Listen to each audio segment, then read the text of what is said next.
தாவேக்கா அப்படின்ற ஒரு கட்சி வரும் பொழுது இந்த தமிழ் சினிமாவில் எவனும் வந்து அந்த தாவேக்காவுக்கு ஆதரவு தெரிவிக்கவில்லை. வாழ்த்துக்கள் தெரிவித்த முதல் நடிகர் இந்த தமிழ் சினிமாவிலிருந்து ஒரு குரல் தாவேக்காவுக்கு ஆதரவாக எழுந்தது. வாழ்த்துக்கள் தெரிவித்தது ரஜினி. எவன் எதை சொன்னாலும் எடுத்து வாரி போட்டுட்டு அதுதான் என் கொள்கை. அங்கே சந்திரபாபு நாயுடு கொடுத்த வாக்குறுதி பூரா இந்த ஆள் கொடுத்துட்டு இருக்காங்க. இங்கே உட்காந்து அங்கே எடப்பாடியார் கொடுத்த வாக்குறுதி பூரா இந்த ஆள் கொடுத்துட்டு இருக்காங்க. இங்கிருந்து சொந்தமாக ஒரிஜினலாக எதுவுமே இல்லை. இருக்கிற எவனும் சரி கிடையாது. சரி, தலைமையில் இருக்கவனு ஆளாளுக்கு எதையோ வாய்க்கு வந்து சொல்லிக்கிட்டு சுற்றிக்கிட்டு அந்த ஆளும் பார்த்தா பொம்பளை இருக்கான். அப்புறம் எதுக்கு இந்த கட்சிக்கு ஆதரவு கொடுக்கணுமே?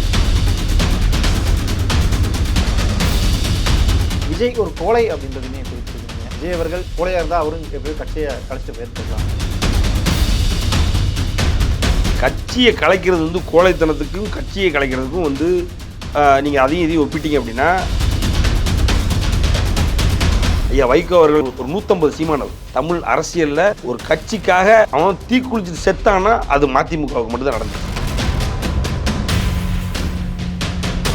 வைகோ அவர்கள் வந்து திமுக இல்லாம ஆகணும்னு சுத்திட்டு இருந்த டைம் அது. 96ல் ரஜினிகாந்த் உள்ள போனதால வைகோவே தோக்கடிச்சோம். இன்னைக்கு வரைக்கும் திமுக அடிமையா இருக்காப்புல வைகோ. இல்லைன்னா அன்னைக்கு அவருக்கு நிலைமை வேற. ரஜினி உள்ள போய் தான், இல்லைன்னா திமுக அன்னைக்கே 10-15 நொறுக்கி இருப்பார் வைகோ. தேமுதிக விஜயகாந்த் செத்தது யாருக்கு? திமுக தான் செத்தாரு. அது எல்லாருக்கும் தெரியும். இன்னைக்கு மொத்தமாக சேர்ந்து கட்சியை கொண்டு திமுக அடக்க வச்சிருக்காங்க. இதை விட கோலத்தனம் என்ன இருக்கு? கட்சி நடத்தினாலும் கோலையை தான். இந்த ஆளு கட்சி நடத்திட்டு இருக்காங்கல்ல, தாவேக்கான்னு இவ்வளோ பெரிய கட்சி நடத்திட்டு இருக்காங்கல்ல, ஒரு படம் இது ஜனநாயகன்னு ஒரு படம், அதை ரிலீஸ் பண்ண வக்கு இருக்கா? இதை விட கோலத்தனம். சரி, வெளியில் வந்து பாஜக தான் இப்படி பண்ணிக்கிட்டு இருக்கு, ஏதாவது பேசுறதுக்கு திராணி இருக்கா, தெம்பு இருக்கா, துப்பு இருக்கா? அப்புறம் நீ என்ன கோலை, நீ என்ன வீரன்?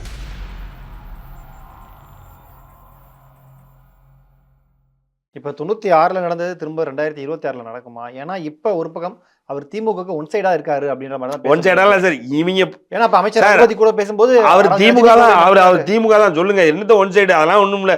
நான் ஒரு ஸ்போக்ஸ் பர்சன் கிடையாது. இன்னொன்று சொல்கிறேன் பாருங்க. அதாவது இந்த தாவேக்கா அப்படின்ற ஒரு கட்சி வரும் பொழுது இந்த தமிழ் சினிமாவில் எவனும் வந்து அந்த தாவேக்காவுக்கு ஆதரவு தெரிவிக்கவில்லை சார். தாவேக்கான்ற கட்சி வரும் பொழுது வாழ்த்துக்கள் தெரிவித்த முதல் நடிகர் பிஆர் இருக்காரு, புது சூப்பர் ஸ்டார் பிரதீப் ரங்கநாதன் கூட தெரிவிக்கல. ஆனால் அதற்கு முன்பாகவே இந்த தமிழ் சினிமாவிலிருந்து ஒரு குரல் தாவேக்காவுக்கு ஆதரவாக எழுந்தது என்றால் அன்னைக்கு நடந்த 2 வருஷத்துக்கு முன்னாடி நான் அப்பவும் பேசிட்டு இருந்தேன். அப்பவும் இதே இடத்துல வந்து பேசியிருக்கேன். இப்பவும் சொல்கிறேன், அது வாழ்த்துக்கள் தெரிவித்தது ரஜினி. அதே மாதிரி சார், நல்ல நாள் சார், இது ஒரு நல்ல நாள். பொங்கலோ தீபாவளி இருக்குன்னு நினைக்கிறேன். அவர் வந்து வெளியில் வந்து எல்லாரும் பார்ப்பார், எங்களெல்லாம் பார்ப்பார். நாங்கள்லாம் காத்து கிடப்போம். அப்பவும் கூட வெளியில் வந்து உங்களை மாதிரி ஒரு ஜேர்னலிஸ்ட் கேட்குறான், மாநாடு ஒன்று நடத்தினார் சார், எப்படி சார் இருந்தது? மாநாடு மிகப்பெரிய வெற்றி அப்படின்னு சொன்னது சூப்பர் ஸ்டார் ரஜினிகாந்த். அப்போ அதெல்லாம் ஏன் சொல்கிறாரு? இவனுங்க நல்லவனுங்க அப்படின்னு நம்பி இவங்க ஏதாவது நல்லது பண்ண வந்திருக்காங்க, இவனுக்கு கொஞ்சமாக தெளிவாக இருப்பானுங்க நம்பி அன்னைக்கு சொன்னார். இப்போ இவனுக்கு இருக்கிறத பார்த்தா எங்கே போனாலும் இந்த மிருதன் படத்தை ரீக்ரியேட் பண்ணிட்டு இருக்கானுங்க. இந்த ஜோம்பி மாதிரி எங்கே போனாலும் குழந்தைய தூக்கிட்டு ஓடுறது, குழந்தைய டயருக்குள்ளே போடுறது, நெஞ்சில் ஏறி மிதிக்கிறது, இப்படிலாம். அதாவது தமிழ் சமூகம் இவ்வளவு கேவலமான ஒரு கூட்டத்தை பார்த்ததே இல்லைன்ற மாதிரி ஒரு கூட்டத்தை உருவாக்கி வச்சுருக்கானுங்க. சரி, கொள்கை அடிப்படையில் இல்லை அரசியல் ரீதியாக என்ன மாதிரியான நிலைப்பாடுகள் எடுக்கிறானுன்னு பார்த்தா, எவன் எதை சொன்னாலும் எடுத்து வாரி போட்டுக்கிட்டு அதுதான் என் கொள்கை. எவன் எந்த வாக்குறுதி எங்கேயோ ஒருத்தன், அங்கே சந்திரபாபு நாயுடு கொடுத்த வாக்குறுதி பூரா இந்த ஆள் கொடுத்துட்டு இருக்காங்க. இங்கே உட்காந்து அங்கே எடப்பாடியார் கொடுத்த வாக்குறுதி பூரா இந்த ஆள் கொடுத்துட்டு இருக்காங்க. இங்கிருந்து சொந்தமாக ஒரிஜினலாக எதுவுமே இல்லை. இருக்கிற எவனும் சரி கிடையாது. சரி, தலைமையில் இருக்கவனு ஆளாளுக்கு எதையோ வாய்க்கு வந்து சொல்லிக்கிட்டு சுற்றிக்கிட்டு அந்த ஆளும் பார்த்தா பொம்பளை இருக்கான். அப்புறம் எதுக்கு இந்த கட்சிக்கு ஆதரவு கொடுக்கணுமே? எதுக்கு இந்த கட்சியை பற்றி நல்லா பேசணும்? அதனால் தாவேக்கா அழிஞ்சு ஒளிஞ்சு இருக்கிற இடம் தெரியாமல் போகணும் தான் ரஜினி நினச்சிக்கிட்டு இருக்காருன்னு சொல்லுங்கள் சார். நீங்கள் சொல்லுங்கள். ஆமாம், அதனால் தாவேக்காவுக்கு ஆதரவு கிடையாது, திமுகவுக்கு தான் ரஜினி ஆதரவுன்னு எழுதுங்க போங்க. ஓகே, விஜய் ஒரு கோழை அப்படின்றதுமே குறிப்பிட்டிருந்தீங்க. விஜய் அவர்கள் கோழையாக இருந்தால் அவரும் எப்போயும் கட்சியை கழிச்சிட்டு போயிருந்துருக்கலாமே.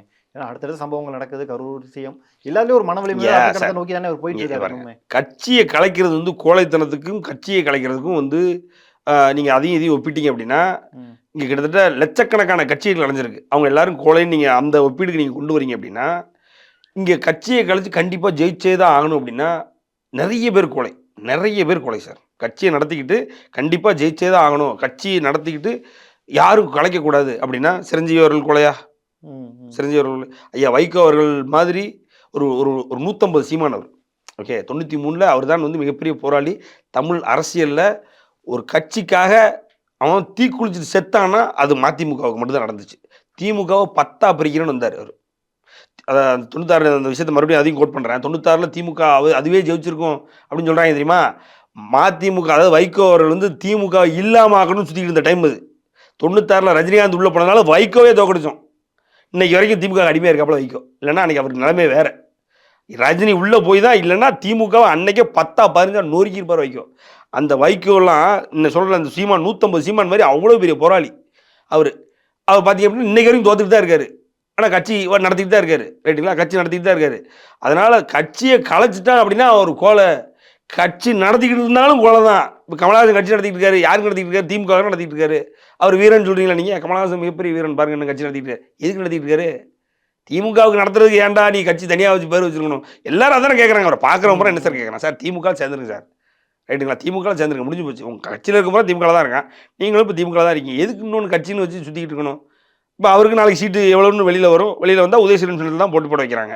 அவ்வளோதான் வைப்பாங்க. வேறு என்ன பண்ண போகிறாங்க? அவருக்குன்னு டார்ச் லைட்டு தனியாக கொடுத்து உங்களுக்கு 15 ஜோதி கொடுப்பா கொடுக்க போகிறாங்க. கிடைக்க போகிறதில்ல, நடக்க போகிறதில்ல. ரைட்டுங்களா? தேமுதிக விஜயகாந்த் செத்தது யாருக்கு? திமுக தான் செத்தார். அது எல்லாருக்கும் தெரியும். விஜயகாந்த் செத்ததே அதுக்கு தான். இன்றைக்கி மொத்தமாக சேர்ந்து கட்சியை கொண்டு போய் திமுக அடக்க வச்சுருக்காங்க. இதை விட கோலத்தனம் வேறு என்ன இருக்குது? கட்சி நடத்தினாலும் கோலையை தான்.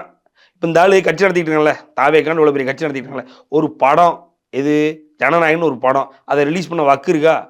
இதை விட கோலத்தனம். சரி, வெளியில் வந்து பாஜக தான் இப்படி பண்ணிகிட்டு இருக்கு, என் படத்தை ஏன் ரிலீஸ் பண்ணாமல் பண்ணுறீங்க, அதை ஏன் இப்படி பண்ணிகிட்டு இருக்கீங்க, அப்படி பண்ணிட்டு இருக்கீங்கன்னு ஏதாவது பேசுறதுக்கு திராணி இருக்கா? தெம்பு இருக்கா? துப்பு இருக்கா? அப்புறம் நீ என்ன கோலை, நீ என்ன வீரன்? கோலைன்றது கட்சி ஏதோ அதே ஈக்குவேஷனில் அப்படியே அதையே சொல்லி சொல்லி அப்படியே நீங்களே சந்தோஷப்பட்டுக்கிறாங்க. கட்சி பண்ணுறாரு ஒரு கோலை. இவர் கட்சி நடத்திக்கிட்டு இருக்காரு. ரைட்டுங்களா? 50 பேர் 41 பேர் இறந்துருக்கான். 75 நாள் சமஞ்ச பிள்ளை மாதிரி வீட்டுக்குள்ளேயே இருந்தார். அதை விட வேறு என்ன கோலத்தனம்னு? ஸோ அதுதான் கோலைன்னு குறிப்பிடுறீங்க. அதுதான் கோலை. கோலைன்றது அதாவது நான் எடுக்கிற டிசிஷன். நான் எடுத்தேன். ரஜினிகாந்த் அன்றைக்கி 2020 இவன் வெளியில் வரும்போதே 50 பேர் செத்துருக்கான் சார். தாவேக்கால விஜய்ன்ற 30 வருஷம் அதில் 20 படம் மட்டும் தான் ஃப்ளாப்பு, சாரி ஹிட்டு. ஹிட்டுனா அதுவும் பெரிய ஹிட்லாம் கிடையாது. அப்படி இவன் வரும்போது 50. அப்புறம் ரஜினி வந்தால் எவ்வளோ பேர் செத்துருப்பான்? அது அன்னைக்கு இருக்க காலகட்டத்தில் ஒரு கோவிட் மாதிரி இருக்கிற நேரத்தில் அந்த 50ன்றது 5000 50,000 ஆயிருக்குமா இருக்காதா? அப்போ அதுக்கு ஒருத்தன் வேண்டான்ட்டு போனான்னா அவனை நீங்கள் கோலன்றீங்கன்னா சொல்லிக்கோங்க. ஜாலியாக இருக்குன்னா சொல்லிக்கோங்க, ஒன்றும் பிரச்சனை இல்லை. ஓகே. ஏன்னா விஜய் அவர்கள் ஸ்டெர்லைட் போராட்டம் நடக்கட்டும், அப்புறம் அனிதாவுடைய மரணம், அங்கெல்லாம் நேரடியாக களத்தில் போய் விசிட் பண்ணவர் தானே. ஒரு 4 அப்படியே கடக்குன்னு சொல்லுங்கள். எத்தனை சொல்லுங்கள் பார்ப்போம். இந்த மாதிரி நிறைய விஷயங்கள் ஒரு சார் 5 விரலுக்குள்ள சொல்லலாம்னு நினைக்கிறேன். மிஞ்சி போனால் ஒரு 2 விரல் சேர்த்துக்கிறீங்க. இதெல்லாம் தெரியும் சார். என்ன இவர் ஒன்று பன்னாட்டு அரசியல்வாதியா இல்லை பண்ண பழமையான அரசியல் பண்ணார்ல அவர். அதாவது சார் நீங்கள் நல்லா கேட்டுக்கோங்க. ஒரு சில நேரங்களில் ஒரு சில விஷயங்களை நான் ஒரு அடையாள போராட்டமாக நான் பண்ணுறேன்னா நான் போராளி கிடையாது. விஜய் ஒரு அடையாள போராளின்னு நான் சொல்லுவேன் சார். நீங்கள் இந்த அளவுக்கு விஜயினுடைய அரசியலை பேசணும்னு அவசியம் இல்லை, இருந்தாலும் பேசணும்னு நீங்கள் கேட்குறதுனால சொல்கிறேன். விஜய் ஒரு அடையாள போராளி. ஒரு போராளின்ற மனநிலை என்ன இருக்கணும்? தெருவில் இறங்கி இதை இல்லாமல் ஆக்கணும். இந்த மாதிரி ஒன்று நடக்குதுன்னா அதை இல்லாமல் ஆக்கணும்னு இருக்கணும். அதுக்கு ஒரு ட்வீட்டு போட்டால் நான் போராளி அப்படின்னு இப்போ புதுசாக நீங்கள் ஒரு ஃப்ரேம் ஒர்க்கை கிரியேட் பண்ணி நீங்கள் அதுதான் போராட்டம்னு நினச்சிக்கிட்டு இருந்தீங்கன்னா அது தப்பு. இன்றைக்கி பாலியல் வன்முறை நடக்குது, ரைட்டா? அதுக்கு நான் ஒரு ட்வீட் போட்டேன். அப்பா என்ன மாசியா ட்வீட்டு போட்டார் பாரியா இப்படின்னு நினச்சிக்கிட்டு இருந்தீங்கன்னா இதை விட கேவலமான மனநிலையே கிடையாது சார். இல்லை, அவர் இப்போ தானே ட்வீட் போகிறார். இதுக்கு முன்னாடி காலத்தில் போய் என்ன சார் 4 மறுபடியும் 4 தானே சார். இந்த 4 இருந்தாலும் மற்றவங்க பண்ணாத ஒரு விஷயத்தை போய் பண்ணியிருக்காரு. என்ன மற்றவங்க யாரு தலைவரா இல்லாத போய் யாரு பண்ணல சார்? எல்லாரும் தானே பண்ணிட்டு இருக்காங்க. அரசியல் இருக்கணும். இதானே சார் பொழப்பே. என்ன சார் புதுசாக நீங்களா ஒரு அதாவது வைபாகிறதுக்கு என்னடா சொல்லி வைபாகலான்னு வைபாகிறீங்க சார். அரசியல் கட்சிக்காரன் பூரா பண்ண வேண்டியது எதிரில், அதாவது ஆளுங்கட்சிக்கு எதிராக எவன் இருக்கானோ, ஆளுங்கட்சி கூட கூட்டணி வைக்காமல் எவன் இருக்கானோ எல்லாரும் அவன் தகுதிக்கு ட்வீட் போடுவான். என்ன அவன் தகுதிக்கு ஏற்ற மாதிரி அவனுக்கு லட்ச லைக் விழும். இங்கே நம்ம ஆள் போட்டான்னா எத்தனை மில்லியனா? 4.2 மில்லியன்ஸ். அதுக்கு ஒரு விளம்பரம் போடுவாங்க தெரியுமில்ல, most like the tweet for போராளி அப்படின்னு போடுவாங்க. அவ்வளவுதான் இவனுக்கும் மற்றவனுக்குள்ள வித்தியாசம். அதனால் போட்டு இன்னைக்கு அதுதான் இவங்களோட பொழப்பு. அந்த பொழப்பை பார்த்துக்கிட்டு இருக்கானுங்க. அதுலேயே வைபாகிட்டு ஏன் இப்படி? ஒன்றும் இல்லை. இல்லை, ஆனால் அந்த கட்சியுடைய ஆதரவு கட்சி ஆரம்பிக்கிறதுக்கு முன்னாடியே இந்த உள்ளாட்சி தேர்தலில் 115 இடங்களில் விஜய் ரசிகர் மட்டமாக இருந்தே அவங்க ஜெயிச்சாங்களே. அதெல்லாம் பொய் சார். நம்மளும் ஒரு இடத்துல இருந்து பொய் சொல்லக்கூடாது. அதாவது விஜய் மக்கள் மன்றம் சார்பில், விஜய் மக்கள் இயக்கம் சார்பில் இத்தனை பேர் போட்டியிடுகிறார்கள், இவர்கள் அனைவரையும் நீங்கள் வெற்றி பெற செய்ய வேண்டும் அப்படின்னு விஜய் பேசி, விஜயினுடைய அந்த நம்மால் யார் தலைவன் புஷி ஆனந்த் பேசி, இந்த ஆதவர்ஜனான்றவன் பேசி அப்படி ஜெயிச்சிருந்தாங்கன்னா பரவாயில்ல. அது நீங்கள் சொல்கிற மாதிரி உங்கள் கண்ணில் எழுதிக்கோங்க. அவன் பூரா அவன் அங்கங்கே தனித்தனியாக அவன் ஜெயிச்சுக்கிறானா, ஜெயிச்சதுக்கப்புறம் அவன் எல்லாரும் விஜய் மக்கள் இயக்கன்றதால நீங்கள் கூப்பிட்டு ஒரு சேரில் ஓரமாக உட்காந்து நீங்கள் ஃபோட்டோ எடுத்துகிட்டு எங்கள் ஆளுக்கு அப்புறம் ஜெயிச்சிட்டாங்கன்னா அது என்ன சார்? எவ்வளோ கேவலம் சார் இது. நான் ஜெயிச்சதுக்கப்புறம் நான் எங்கேயோ நிற்கிறேன்னு வைங்க, நான் ஜெயிச்சதுக்கப்புறம் நம்ம என்னுடன் வந்து பேட்டி கொடுத்து எனக்காக இன்டர்வியூ கொடுக்கக்கூடிய நபர் ஜெயித்து விட்டார் அப்படின்னு நீங்கள் ஃபோட்டோ போட்டிங்கன்னா எனக்கு எப்படி இருக்கும்?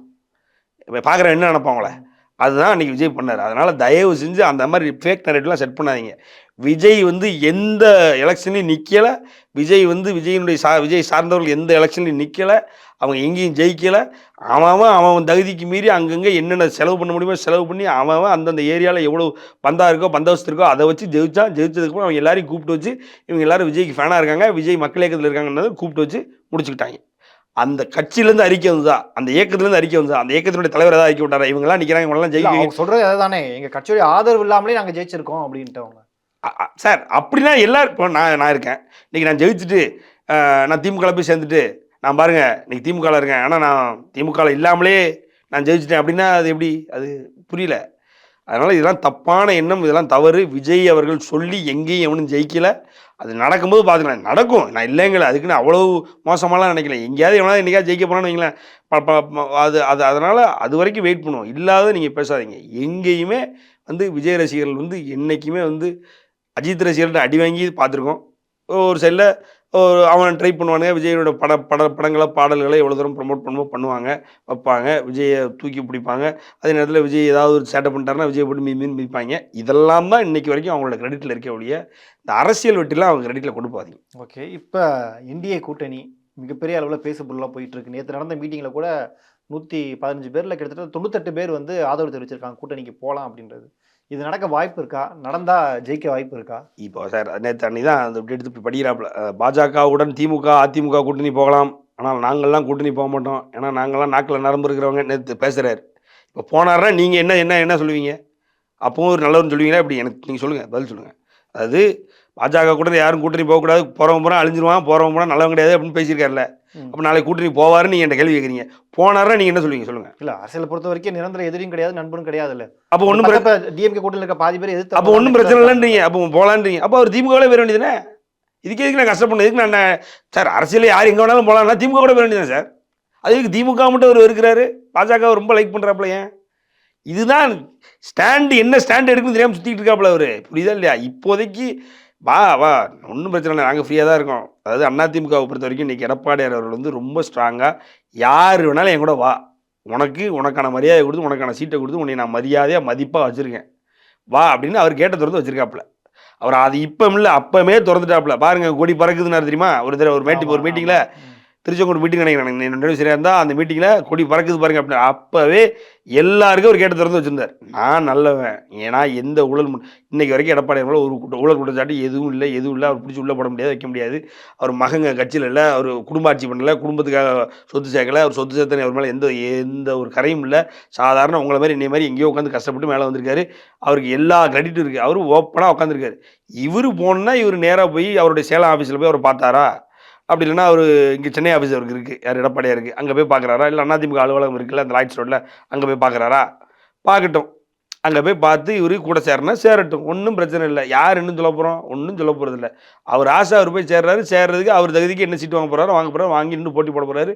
சந்தோஷம் தான். ஜெயிக்கிறேன்னா ஜெயிக்கட்டும், அவரும் ஜெயிக்கட்டும், கூட ஒரு 10 சீட்டு ஜெயிச்சாலும் ஜெயிக்கட்டும். ஓகே, அவர் நினச்ச மாதிரி நாங்கள் அதிமுக கூட என்டிஏ கூட கூட்டணி வச்சு திமுகவை இல்லாமல் ஆக்கிட்டோம், திமுகன்ற தீய சக்தியை ஒழிச்சிட்டோம். பாஜகவை பற்றி எங்கேயுமே ஒரு பெருசாக ஒன்றும் எதுவும் பேசுனதில்லை. மோடினா அப்படியே சைலண்ட்டாக இருவாப்பில். இப்போ அதே மாதிரி எதுவும் பெருசாக அவங்களுடைய தவறுகளை எதையும் எங்கேயுமே பெருசாக சுற்றி காட்டுறதில்லை. பேருக்கு எதையாவது அங்கங்கே அடிக்கணுமேன்றதுனால ஏதாவது சொல்லி அடிச்சுட்டு அப்படி தான் சுற்றிக்கிட்டு இருந்தாப்புல. இன்றைக்கும் அதிமுகவை பற்றி, அதிமுகவோட ஜெயலலிதாவினுடைய இது ஆட்சியை பற்றி பெருசாக பேசுகிறாரு. எம்ஜிஆர் அவர்களை கொள்கை தலைவராக வச்சுருக்காரு, அதெல்லாம் வச்சுருக்காரு. அதனால் அதிமுக கூட போய் பேசினாலும் அவர் யாரும் கேட்க மாட்டோம். அதனால் போய் சேரட்டும், அவருக்கு நல்லது தான். நல்ல ஒரு பெரிய பொலிட்டிக்கல் மைலேஜ் கிடைக்கும். அதாவது என்னென்னா, இவங்க போய் அதிமுகவுக்கு வேலை பார்ப்பாங்கன்றது அதிமுகவுக்கு தேவை கிடையாது. ஆனால் அதிமுக இவங்க நிற்கிற தொகுதிக்கு வேலை பார்க்க தெரியுமா? வேலை பார்க்கும்போது இந்த பசங்களுக்கு அரசியல்லாம் என்னென்னு தெரியும். ஒரு எடுத்துக்காட்டுக்கு சொல்கிறேன், நீங்கள் சொல்கிறது நடந்துருச்சுன்னு வைங்களேன், வாய்ப்புகள் கம்மி, நடந்துருச்சுன்னு வைங்களேன், ஒரு அதிமுககாரன் உட்காந்துருப்பான் பூத்தில், பக்கத்தில் ஒரு தாவேகாரன் உட்காந்துருப்பான், தம்பி இதை ஃபில் பண்ணு, இந்த இதில் போடு, இதில் கையெழுத்து போடு, இது பண்ணு, அங்கே போய் பாரு, அவனை போய் பாரு என்னென்னு சொல்லுவாங்க. ஏன்னா அவங்க 10 எலெக்ஷன் பார்த்தவன். நீ இப்போ ஒரு எலெக்ஷன் பார்க்க உட்காந்துருக்க, புதுசாக உட்காந்துருப்பா. அப்போ உனக்கு எவ்வளோ பெரிய மைலேஜ் கிடைக்கும் பாரு. நீ என்ன பெரிய லேர்னிங். நீ இன்னும் 10-20 வருஷம் ஆகி உனக்கு தெரிய வேண்டிய விஷயத்த வந்து எலெக்ஷனே உனக்கு அதிமுக சொல்லி கொடுத்துட்டு போயிடுவான். கூட இன்னும் அமமுககாரன் இருக்கான், கூட பாஜக இருக்கான், அவன் தேசிய அரசியல் உனக்கு சொல்லிக் கொடுப்பான். எவ்வளோ பெரிய இது கிடைக்குது. 2வது அவன்லாம் பொலிட்டிக்கல் சிண்டிகேட் சார். அவன் 50 வருஷமா அரசியல் பண்ணவன் சார் அவன். அவன் உங்களுக்கு வேலை பார்க்க போகிறான். இன்னைக்கு நீ ஒரு ஃப்ரெஷ் ஃபேஸ், ஒன்றுமே தெரியாது. இன்னைக்கு வரைக்கும் விஜய் வந்தால் விஜய் எங்கெங்கெல்லாம் ஏறி டயர் மேலே ஏறி விழுந்து விஜயை பார்க்கணும்னு அலையிற கூட்டணி. ஆனால் உனக்கு ஒரு ப்ராப்பர் அரசியல் சொல்லிக் கொடுக்கக்கூடிய ஒரு களமாக அது மாறும். அது உனக்கு நல்லது. விஜயால் இன்னும் 100 வருஷம் கட்சி நடத்த முடியும். அப்படியான ஒரு ஸ்ட்ராங்கான ஒரு பேஸை போடலாம். இந்தியா கூட கூட்டணி போட்டா அது அது அது எப்படி வருதோ. இன்னும் அவர் வந்து நான் பனையூரில் நான் வீட்டில் இருப்பேன், நான் ஆஃபீஸில் இருப்பேன், இல்லை நான் வீட்டில் படுத்திருப்பேன், நீங்கள் வந்து பாருங்க அப்படின்னாருன்னா அப்படியே கடைசி வரைக்கும் இருக்க வேண்டியதான். ஒருவேளை இந்திய கூட்டணி அமைஞ்சு இந்திய கூட்டணி ஜெயிச்சா விஜய் அவர்களை நம்ம எப்படி பார்க்கலாம்? துணை முதல்வரா, எதிர்க்கட்சி தலைவரா? இல்லை, இந்த நிலைமைக்கெல்லாம் இந்த இந்த கேள்விக்கு பதில் சொல்ல வேண்டிய நிலைமைக்கு நான் வந்திருக்கேன்னு நினச்சி நான் வருத்தப்படுறேன். பாருங்க, எப்படியோ ஒன்று பார்ப்போம், ஒன்றும் பிரச்சனை இல்லை. ஆமாம், ஓகே. பட் ரஜினி ரசிகர்கள் எனக்கு தெரிஞ்சு எல்லா கட்சியிலுமே இருக்கீங்க. உங்களுடைய ஆதரவு அதெல்லாம் கிடையாது சார். அடிதான். நீ துணை முதலமைச்சராக முன்னால் வந்து உட்காரு, உனக்கு அப்பவும் அடிதான். நீ எங்களை தொட்டுட்ட, நீ எங்களை வந்து நீ ஒழுங்காக டீல் பண்ணல, நீ எங்களை தப்பாக டீல் பண்ண, எங்களை ராங் டீலிங் பண்ணிட்ட, உனக்கு அதெல்லாம் மரியாதையும் கிடையாது. நீ இப்போ துணை முதலமைச்சராக நீ ட்ரம்ப் இடத்துக்கு போய் நீ இந்தியாவில் உலகத்தில் யூஎஸ்கே பிரசிடென்ட் ஆகிட்டு வா, நீ என்ன கொள்ள தானே போகிற, கொள்ளு, என் முன்னால் வா, உனக்கு அசிங்கம் தான். உன்னை நான் கேவலமாக 4 கேள்வி கேட்டு நாக்க பிடுங்குற மாதிரி கேட்டுட்டு நான் பாட்டுக்கு போய் செத்து போயிடும். அவ்வளோதான். உனக்கு ரஜினிகாந்த் ரசிகர்கள் இருந்தால் ஒரு மரியாதை ஒரு மயிரும் கிடையாது உனக்கு. அவ்வளோதான். நீ எங்கள் முன்னாடி ஒரு அதாவது என்னென்னா அதாவது நாங்கள் யோசிக்க கூட முடியாத அளவுக்கு உள்ள கீழ்த்தரமான ஒரு ஜந்துனி. அவ்வளோதான் எங்களை பொறுத்த வரைக்கும் விஜய். ஆமாம், இனிமேல் இல்லை சார். இந்த ஆதவர்ஜன் அது இப்படி பேசினதுக்கப்புறம் அட்லீஸ்ட் நீ பேசாதுன்னு சொல்லியிருந்தா உன் மேலே எனக்கு கொஞ்சம் மரியாதை வந்துருக்கு சார். இல்லை, விஜய் மீறி இது நடக்குதா? என்ன சார் விஜய் மீறி இவ்வளவு பெரிய முட்டாளா விஜய்? நீங்கள் சொல்லுங்கள் சார். விஜய் மீறி நடக்குதுன்னா இவ்வளவு பெரிய முட்டாளா விஜய்? இந்த அளவுக்கு கட்டுக்கோப்பு இல்லாத எதுக்கு நீ கட்சி வச்சு நடத்திக்கிட்டு இருக்கணும் சொல்லுங்கள். அப்போ இதை கூட பண்ண முடியல. சரி, உங்கள்கிட்ட இதெல்லாம் நாங்கள் எதிர்பார்க்கல, நீ தான் பண்ணு. ஏன்னா பர்சனலாக விஜய் எங்களுக்கு நிறைய இடத்துல அப்பாலஜி பண்ண வேண்டியிருக்குல்ல. நாங்கள் அதை நம்ம பேசியிருக்கோம் பல இடங்களில். அதையே நீ பண்ணலை. இன்றைக்கி வந்து இவன் சொன்னதுக்கெலாம் நீ பண்ண போகிற, பண்ண மாட்டேன். அதனால் வந்து நீ நாளைக்கு வந்து நீ எங்கள்கிட்ட வந்து நீ நல்ல வேணாம் அப்படின்னு கைகட்டி நின்னா கூட, ரஜினிகாந்த் ரசிகர்களை பொறுத்த வரைக்கும் விஜய்ன்றவர் முடிஞ்சு போன ஒரு சாப்டர். விஜய்ன்றவருக்கு எங்களோட ஆதரவு கிடையாது. எங்களுக்கு எந்த வகையிலும் விஜய்ன்றவன் தேவையில்லை. விஜய்ன்றவன் தமிழ்நாட்டுக்கு ஒரு தேவையில்லாத ஒரு பிறவின்றதில் நாங்கள் தெளிவாக இருக்கோம். ஆமாம், அது அவர் என்ன வேணாலும் ஆகிட்டு வரட்டும், ஒன்றும் பிரச்சனை கிடையாது எங்களுக்கு. ஆமாம், பொறுமையாக எல்லா கேள்விக்கும் பதிலளித்ததுக்கு ரொம்ப நன்றி. தேங்க்யூ.